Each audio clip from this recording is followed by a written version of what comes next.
Гостин во вестите на Канал 5 е министерката за внатрешни работи Гордана Јанкуловска.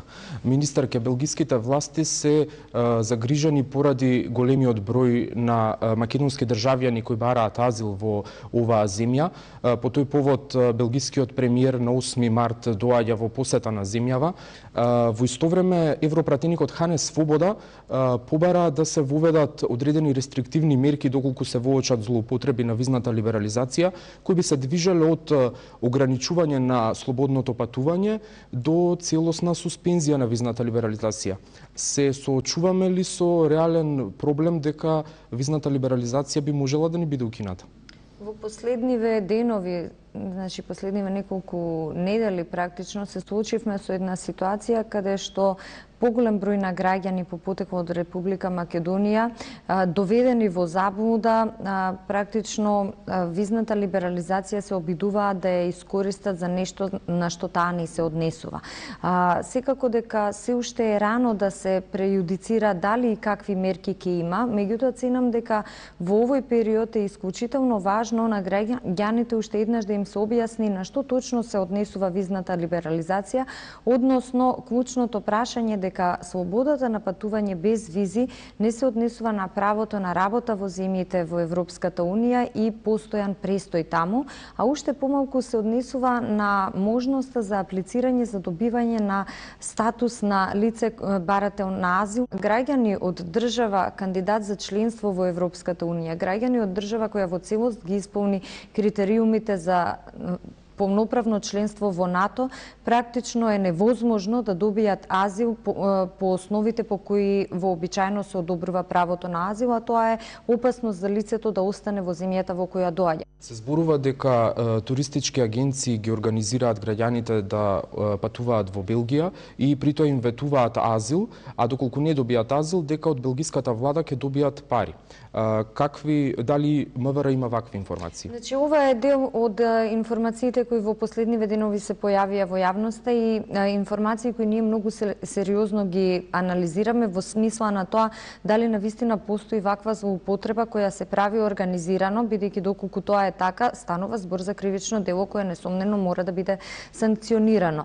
Инаку во самото тврдење, во самата констатација практично се изнесени факти кои се целосно неточни, односно можноста за добивање на азил за лицата кои доаѓаат од Република Македонија е речиси 100% исклучена, а воедно и фактот дека наводно оние кои ќе отпатуваат таму ќе добиваат одредена финансиска надокнада е исто така неточен и не е во согласност со политиките на миграција на Европската Унија. Треба да ја користиме секоја прилика да апелираме до граѓаните, дури и до оние кои веќе заминале по еден или друг основ, се уште додека трае оној период на слободно патување во период од 90 дена, уредно да се вратат во Република Македонија, за да не се доведат себе си во ситуација каде што нивното патување би било оценето како злоупотреба на визната либерализација. Кога дознавте за овој случај, дали имавте претходни информации од белгиските власти пред тие јавно да излезат и да го обелоденат овој случај? Знаете, овие настани се одвиваат со една прилично брза динамика, значи станува збор за денови, така што во прашање се неколку дена пред јавното објавување на настанот, бидејќи евидентно е дека практично почетокот на визната либерализација, тоа е нели датумот 19 декември и оној рок во кој е предвидено дека граѓаните кои ја користат визната либерализација од 3 месеци слободно да престојуваат во земјите членки на Европската Унија се уште не е истечен, се уште нели не постои сигурен доказ, освен за случаите каде што тие и официјално аплицирале да побараат азил во државата во која се наоѓаат и тоа се случува во последниве денови, односно последниве недела дена. А во врска со туристичките агенции ќе преземе ли МВР конкретни мерки? Апсолутно, јас како што и претходно напоменав, ваквите индикации, односно информации кои се проширија во јавноста се показател дека можеби се случило кривично дело на измама и добро подобро би било семејствата на оние кои веќе заминале или можеби други лица на кои им била понудена ваква можност да ги споделат со нас информациите со кои располагаат, за да ја забрзаме постапката и побрзо да дојдеме до сторителите на ваквото кривично дело измама. Значи јас апелирам тие да го пријават делото, за да сепак колку што е можно побрзо реагираме и го санкционираме ваквото поведение. Министерка Македонија со своите 2 милиони жители не представуваше емиграцијска закана за Европската унија пред добивањето на визната либерализација. Сега гледаме дека тоа не е случај. Вчера белгискиот амбасадор Марк Мишелсон изјави дека за само 23 дена од февруари има 50% поголем број барања за азил во споредба со сите 12 месеци од претходната година. Вчера од вашето министерство информираа дека од стапувањето на сила на визната либерализација до сега земјава ја напуштиле 385.000 граѓани. Имате ли информација колку се вратиле? Каква е статистиката на МВР? Значи, бројките говорат дека практично бројот на лица кои ја напуштиле Република Македонија на сите гранични премини, значи македонски државјани исклучиво, е нешто поголемо од бројката која вие ја споменавте. Значи, се работи за 488.000 државјани на Република Македонија кои со биометриски пасош заминале надвор од Република Македонија. Меѓутоа, оваа бројка не треба да се гледа изолирано, односно таа треба да се гледа во корелација со бројката на лица кои уредно се вратиле по излегувањето од Република Македонија. Значи 405.500 лица од овие се вратиле.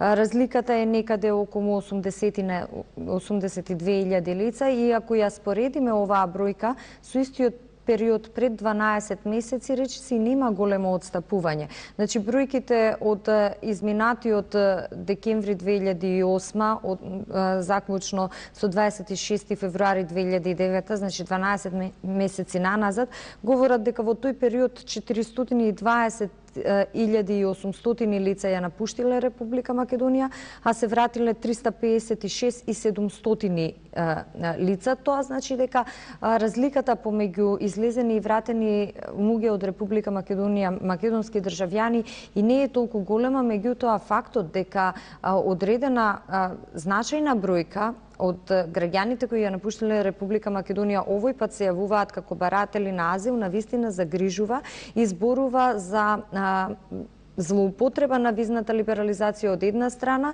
но и за евидентна манипулација со овие луѓе, каде што тие се доведени во заблуда дека доколку отпатуваат и легално стигнат во било која од земјите членки на Европската унија, ќе може да продолжат да престојуваат таму по овој основ, што воопшто не е случај, бидејќи Република Македонија ни оддалеку не е земја која се смета дека е земја каде што е ризично престојувањето на нејзините граѓани во смисла на тоа тие да можат да бидат баратели на азил во друга земја. Значи, граѓаните велат дека ја напуштаат земјава поради сиромаштијата. Оние знаеме дека оние кои ќе бидат откриени дека во некоја од европските земји престојувале подолг период од законски дозволените 90 дена во рамките од 6 месеци, ќе бидат депортирани во државава. Тоа правило важи за сите земји од Шенген зоната. На чии трошок се врши транспортот кон Македонија и учествува ли МВР во враќањето на нашите државјани? Повторно ќе речам, основот по кој тие сметаат дека треба да добијат азил не е основ за дозволување на престој по основ на азил. Сите овие лица ќе бидат вратени во Република Македонија и постојат неколку модалитети на нивното враќање, доколку тоа го направат доброволно. Во тој случај, во соработка со Меѓународната организација за миграции ќе биде посредувано и тие ќе дојдат во Република Македонија. Доколку престојуваат и понатаму и покрај фактот што им е одбиено барањето за азил, односно престојуваат целосно нелегално и грубо ја кршат визната либерализација, либерализација, тогаш последиците се многу посериозни, а тоа значи дека освен тоа што ќе бидат присилно депортирани од земјата во која престојуваат, тогаш секако се вклучува Министерството за внатрешни работи, постои можност и да добијат забрана во трајање од неколку години или трајна забрана повторно да патуваат во таа земја од каде што биле протерани. Дури тогаш кога ќе имаат реална потреба да патуваат од други причини, значи туристички, за посета на членови на семејството или не дај Боже за здравствени причини, нивното право да патуваат може да биде ограничено. Секако дека ваквата условно речено присилна депортација на државјани на Република Македонија, освен што бара партиципација на Министерството за внатрешни работи, бара и дополнителни финансиски ресурси, односно ја изложува државата на нови непланирани трошоци заради покривањето на трошоците на транспорт. И затоа јас апелирам да не наседнуваат на вакви шпекулации и манипулации дека ова е начинот да се стигне до подобар живот. Напротив, тоа воопшто не е случај и може да значи многу дополнителни проблеми за овие граѓани кои илегално престојуваат во земјите од Европската Унија и кои таму далеку од сопствената држава, далеку од семејствата ќе се соочат со законите на тие земји. Во ред, министар, ќе ви благодарам.